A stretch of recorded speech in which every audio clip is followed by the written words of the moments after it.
ආදරණීයම දවසක් ඔයාලා හැමෝටම. අද ආදරණීයම කතාවක් තුළින් දෙවිඳුනේ බලන් මේ අවනඩුව. 2019 වසරේ ලියූ මෙම කතාව කිසිදු සිදුවීමක් හෝ පුද්ගලයෙකු සමග සම්බන්ධ නොවන අතර හුදෙක් මනංකල්පිත කතාවක් පමණක් බව කරුණාවෙන් සලකන්න. අප්පා, මට හෙට අඳින්න අලුත් කමීසයක් ඕන. පුංචි සමීර් දුවගෙන ආවේ එහෙම කියාගෙන. සමීර්ගේ අප්පා හිටියේ කාර්යාල කාමරයේ තම සමීපතම සගයන් සමග රහස් සාකච්ඡාවක. සමීර්ට ඒ වගේ ගාණක් තිබ්බේ නෑ. පියා කොයි තරම් කාර්යබහුල වුණත් තමන්ගේ පියාගෙන් ඉල්ලීමක් කරන්න ඕන වුණාම සමීර් ඒක කරගෙනම තමයි ආපහු හැරුණේ. හෙට ඔයා කොහේ යන්නද? සමීර්ගේ පියා ඇහුවේ කලබලයෙන්. ඇයි අප්පා, මතක නැද්දානේ? හෙට දෙවිඳුගේ පූජාව තියෙනවනේ. මට රතු පාට කමීසයක් ඕන අලුතෙන් හෙට ඇඳගෙන යන්න. සමීර් කිව්වේ තරහින් අඩියක් බිම ගහන ගමන්.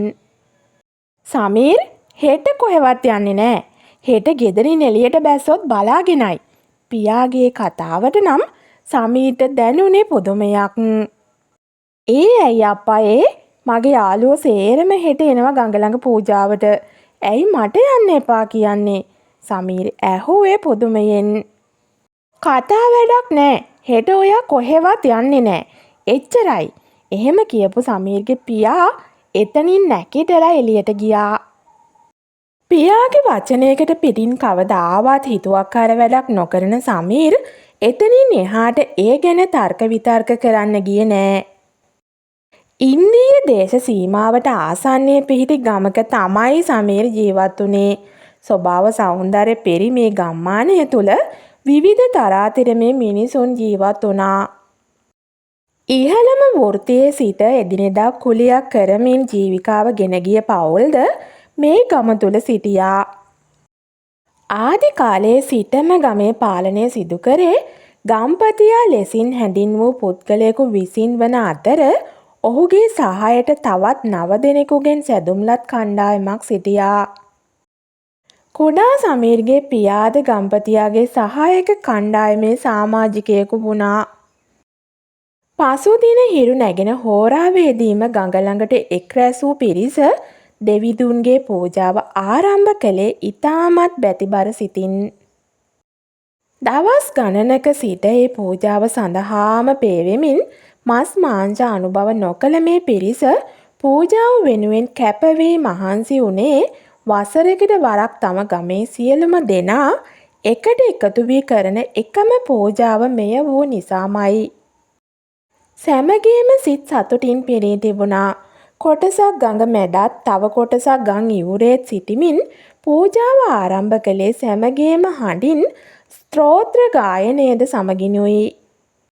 නමුත් වෙනත් වසරවලදී නොදැනුණ එමෙන්ම හොඳ අවධානයකින් බැලූ අයෙකුට නම් පෙනෙන වෙනසක් මෙදින මෙම පූජා භූමිය තුළ තිබුණා. ඒ ගම්පතිය ඇතුළු 9 දෙනාගේ කණ්ඩායමේ කිසිම අයෙකුවත් ඒ අයගේ පවුල්වල කිසිම සමාජිකයෙකුවත් පූජාවට සම්බන්ධ වී සිටියේ නෑ. ගඟේ ජල මට්ටම තිබුණේ හොඳින් වැඩුණු මිනිසෙකුගේ වලලු කරට මදක් ඉහළට පමණයි. කුඩා දරුවන්ගේ නම් දන හිසට ආසන්නයට ජලය තිබුණා. එයට හේතුව වුණේ එහා ගමේ ගම්පතියාගේ අණට අනුව ඒ ගමේ මිනිසුන් ගඟ හරහා බැඳ තිබූ වේල්ලෙන් ජලය රඳවා තබා ගැනීමයි. ජලය මුදාහරින දිනට කලින් ඒ බව මේ ගමේ ගම්පතියාට දන්වා සිටීම සාමාන්‍ය සිරිත නිසා කිසිම අයෙක් ගඟට බැසීමට බියක් තිබුණේ නෑ.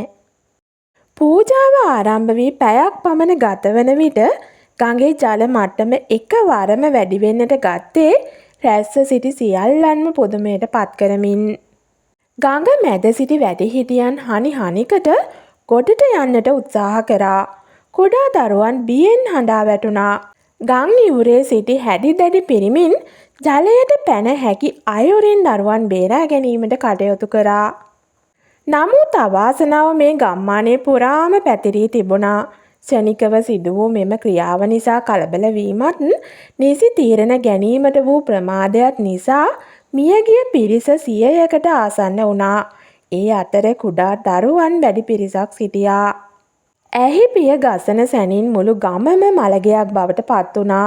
සමහර පවුලක සියල්ලන්ම මියගොස් තිබුණා. තවත් සමහර පවුලක දරුවන් ඉතිරිව දෙමාපියන් මියගොස් තිබුණා. දෙමාපියන් ඉතිරිව දරුවන් මියගිය පවුල් මෙන්ම එක් සමාජිකයෙකු ඉතිරිව අනික් සියල්ලන්ම මියගිය පවුල්ද තිබුණා. හතර දෙසින්ම ඇසුනේ විලාප හඬම පමණයි. මේ ආරංචිය රැගෙන ගම්පතියා සොයා දිවගිය මිනිසුන්ට ගම්පතියාගේ නිවසේ තම කණ්ඩායම සමග සරුවත් බොමින් අල්ලාප සල්ලාපයේ යෙදෙන ගම්පතියාව දැක ගන්නට ලැබුණා. පසෙකින් මේ 10 දෙනාගේ බිරින්දෑවරුන්ද සිටියා. මේ පවුල් 10 දරුවන් මිදුලේ ඔට්ටු දුවමින් සිටිනු දැක ගන්නටද මේ දුක් පණිවිඩය රැගෙන මිනිසුන්ට හැකි වුණා. සමීර්ගේ සමීපතම මිතුරා වූ රඝුගේ පියාද තම ආදරණීය එකම දරුවාගේ මලසිරුර පවා ගඟෙන් ගොඩගත නොහැකිව හඬා වැටෙමින් මේ මිනිසුන් අතර සිටියා. රඝුගේ අප්පා ඇයි අඬන්නේ? රඝු ආවේ නැද්ද? සමීර් ඇහුවේ පුදුමයෙන්. ඇයි සමීර් පුතා පූජාවට ආවේ නැත්තේ? රඝුගේ පියා ඉකි ගසමින් හඬන අතර එතන සිටි වෙනත් අයෙක් විසින් සමීර්ගෙන් ප්‍රශ්න කළා. අප්පා කිව්වා අපිට ගඟේ පූජාවට යන්න එපා කියලා. කිසිවක් නොදත් සමීර් ඇත්තම කියා දැමුවා. මොකද මේ කට්ටියම මිදුලේ හඬා වැළපෙමින් සිටි පිරිස අසලට එමින් ගම්පතියා ඇසුවා. අනේ රාලහාමි, පූජාව කර කර ඉන්න වෙලාවේ ගඟේ වතුර වැඩි වෙලා ගඟට බැහැලා හිටිය සේරමල මැරුණා. එක් අයෙක් Tamanගේ දුක කියාගෙන ගියේ ගම්පතියාට වැඳ වැටමින්. දුක් වෙන්න එපා කිසිම කෙනෙක්. මහා ආණ්ඩුවෙන් මැරුණ මිනිසුන්ට ආධාර හම්බ වෙයි. මම අරන් දෙන්නම් මැරුණ අයට වන්දියක්. hina වෙමින් ගම්පතියා කිව්වා. අනේ රාලහාමි, අපිට මැරිච්ච අය වෙනුවට වන්දි අරගෙන මොනව කරන්නද? ගඟේ වතුර අරිනවා කියලා රාලහාමිට ඒ ගමේ ගම්පතියා කලින් දැනුවත් කරලා නැත්නම් අපි මේ ගැන නීතියෙන් ක්‍රියා කරමු. නීතිඥයෙ කුණ සෙල්ලම් කියාගෙන ගියේ තම නීති දැනුම උපයෝගී කර ගනිමින්. මට කලින් දැනුම් දීලා තිබුණා. පූජාවට බාධාවක් වෙන හින්දා මම ඒක කාටවත් කිව්වේ නෑ. අද පූජාව තියෙන බව දන්න හින්දා වතුර අරින එකක් නෑ කියලා මම හිතුවා. අපි දැන් වන්දි මුදල් ටික පුළුවන් තරම් ඉක්මනට ගන්න බලමු. ගම්පතියා එහෙම කිව්වේ මූණේ හිනාවක් පුරෝගෙන. දැනගෙනත් ඒක කාටවත් නොකිය හිටියේ ඇයි?